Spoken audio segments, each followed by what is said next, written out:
Hello guys, hello from New York City. Here I am for some period of time, as well as my president of my country, Volodymyr Zelensky. Yesterday he visited UN General Assembly with an important speech, and today he's in the way to the Washington, and my video today will be mostly about this. And I've been traveling for the last 2 weeks, and it was relatively quiet in Kyiv. Sometimes there was air raid sirens and so on. And the last massive rocket attack was in the beginning of September. And before my trip to US, I was just like hoping this will be like quite a period of time that I could like a little bit less worried of my country, let's say. But this night, actually like last evening New York time, I saw that the drone attack on the capital and other cities, and I was a little bit worried to go to bed because when I was sleeping, when I was awake, my grandmother was sleeping in Kyiv, and it was like explosions, heavy explosions in the center and so on. Air defense was working, and I was thinking, should I call her? Or maybe she's sleeping, or maybe it's quiet in her area. And I wait till 1 a.m. New York time and like 7 a.m. like something like this Kyiv time to ask how is she. She's okay, it was quiet, but in the center was very loud. And then I went to bed. I was a little bit like worried about what if I'm sleeping something happened. And when I awake, I see it was like 3 more air raid sirens, and it was also explosions not only during the night in Kyiv, also during the day. And I checked the updates that we intercept 66 drones from 78 above Ukraine. And then Kyiv was loud, and because of shrapnel from one drone, it was a gas pipe depressurized in Pechers district. It's like central area, and causing the fire there. So it's like latest updates from the attack on the capital, because I was also worried like it was quiet time, like quiet before the storm, and Russia started with the drones. So I don't know, like should we expect something huge nearest times or no? And last 2 weeks there was mostly like explosions in Zaporizhia, Kharkiv, Kryvyi Rih. I will tell more in detail in this video, and also about visit our president in US.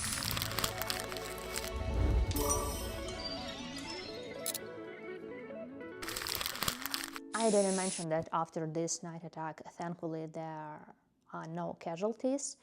And I would like to start with Zelensky's speech. He said that Russia is preparing to target 3 nuclear power plants nearest time, like preparation for winter. It will be our third winter, and we already have a huge problems with the electricity. He officially said that 80% of our electricity grid are destroyed, and we don't know what we can expect this winter, because I also see the updates last week about that some mobile operator and internet operator said that maybe we don't have time enough to charge everything. Maybe for some period of time we will be not only without the electricity, also without the mobile connection or the internet, and so on, because of the technical issues.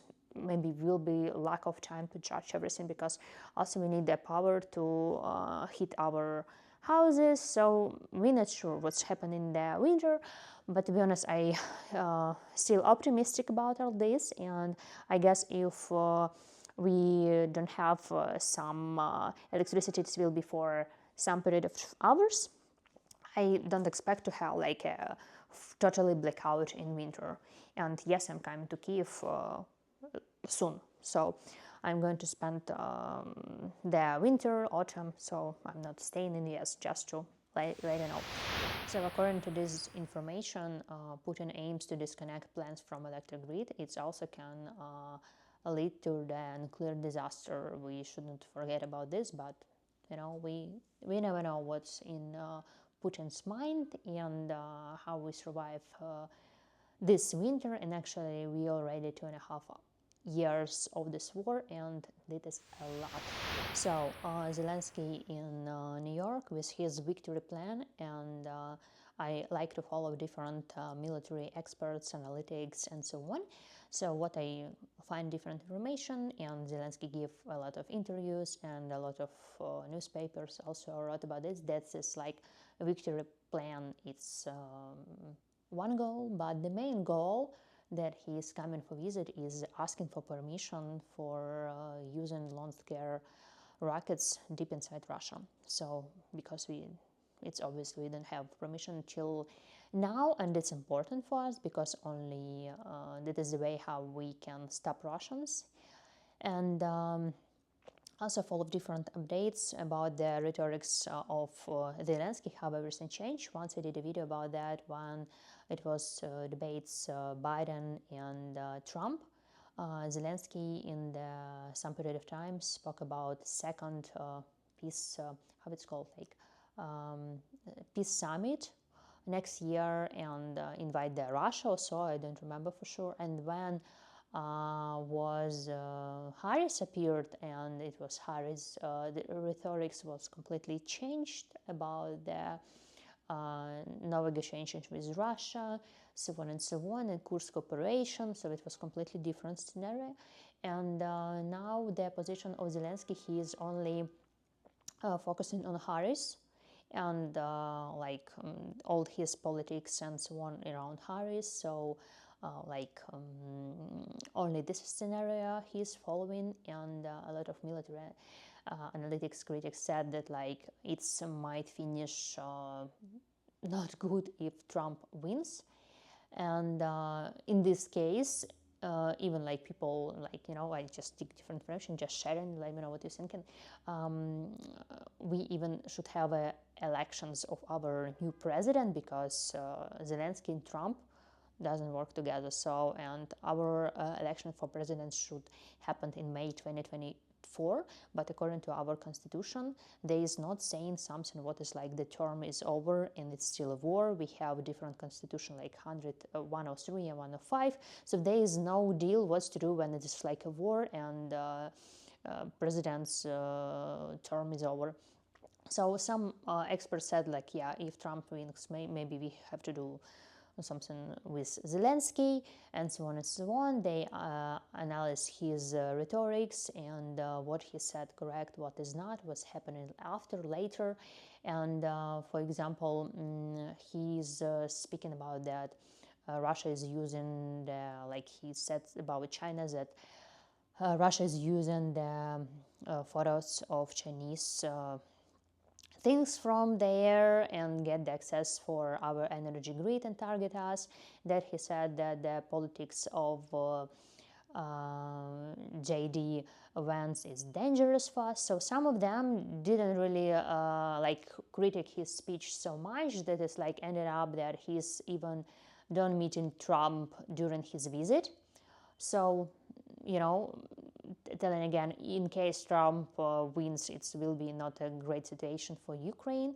Also, he is visiting Pennsylvania, I think you know about that, the state where like the plant producing for army ammunition, and it was also different scenarios about why he visited this. It could be like helping Harris to win and so on. So it was different critics and also a lot of support. He is thankfully so much for US for its supporting, that it's like important. And like important to mention that US also has a lot of problems too, but we cannot close the eyes on Ukraine. And we are asking for support and for help, because like if we like look back in our history, that the world did nothing when Russia annexed Crimea in 2014. We lost our land, that Russia invaded Ukraine, and what's happened 10 years later, you see a lot of sanctions, a lot of problems. We need a lot of support, but everything could be solved in the very beginning. And for example, we also didn't support Belarus people during COVID times. It was 2022 when they did a protest and want to get rid of Putin's how to say this nicely, Lukashenko. We didn't support Belarus people, and what we see in 2022, that Lukashenko allows Putin to put the tanks Belarus border with Ukraine, and they get Irpin and Bucha within 1 or 2 days. So everything like following some consequences. So each decision. So I hope we can decide the nearest time, and because like we cannot. Russia should leave. It's so many years of the war, and it should be some solution, and we really need the permission, we need the help and support from US to stop Russia once and forever, and they will never again invade any country again. And also everything like depends, I mentioned about the rhetorics of Zelensky, and also everything depends of the elections, of course. So till 5th of November we do know what's to do, so we just like waiting the exact supporters and so on. And what Trump also said after all this, that just read this morning, that Ukraine doesn't exist. And you probably see this like, yeah, Ukraine doesn't exist, and we lost a lot of people, we cannot rebuild this and so on. But I called to Ukraine today, and I know that people rebuilding houses, continue living there, support our economy, and Ukraine still exists. Actually, I'm going there soon. So and wouldn't repeat everything what he said. Probably you're aware about this. I just mostly want to speak about like Zelensky and what the noise there behind my window, and all this like his important visit to Ukraine, to US. Also, like briefly, like Zelensky said that like Trump doesn't know how to finish the war. The politics of J.D. Vance are aggressive or something like this. Then Trump said about this Ukraine doesn't exist. Said that Zelensky is a salesman, and like so if Trump wins, but I think it's not likely. I hope for this, and I don't know in which position we will be with the help, because the main help we have from US help us a lot, and we depending on this help so much. So we will see, and Zelensky will be in Ukraine back in 1 week, and so in 1 week we will be knowing the results about help, about the permission to strike Russia back, and so on and so on. So it's like different discussions. And what's also like it surprised me, like Russia is killing us, destroying our homes, rocket attacks, for example, like updates for last weeks. It's like they hit Zaporizhia civilian houses. The Zaporizhia attack in the center was like long time it was quiet exactly in the city. Then they hit in Sumy elderly houses. I saw like evacuation, like elderlies. Then a couple of days ago they struck Kharkiv. Kharkiv is always under the attack. I don't know, the city is living like in constant attack, and as well as Kherson. And in Kharkiv it was it's still like I don't like noises, like I'm fine, but like speaking about Ukraine, like in the Kharkiv under the debris there were people, and 3 of them died, and a lot of were injured. So they strike the residential building. So with all this situation, what's happening in my country, civilians dying, children's dying, like we should always like remind about themselves and are asking for the help, and like what's about like why we're trying to survive, so we're trying to survive, we want to live, we just want to win the war, we just want our land back, and that's it. So it's maybe like another conversation. And briefly what I want to say, like blame for everything Russia, it's not because of Ukraine, it's because of Russia invade our land, and Russia should leave us alone in peace, and we just want our land back. That's it. So this is actually my news updates, and I guess this week and nearest time will be important, and the most important will be the election in US 5th November, and everything is dependent like around this. So thank you for watching my channel. I'm planning to do some videos from New York with Ukrainian communities and so on. I just exploring different neighborhoods and read a lot of different information, following the news. And thank you for watching, for following me. Don't forget to put like, follow, subscribe. And also, if you would like to support my channel, I have Patreon and Buy Me a Coffee. And thank you very much, and see you very soon.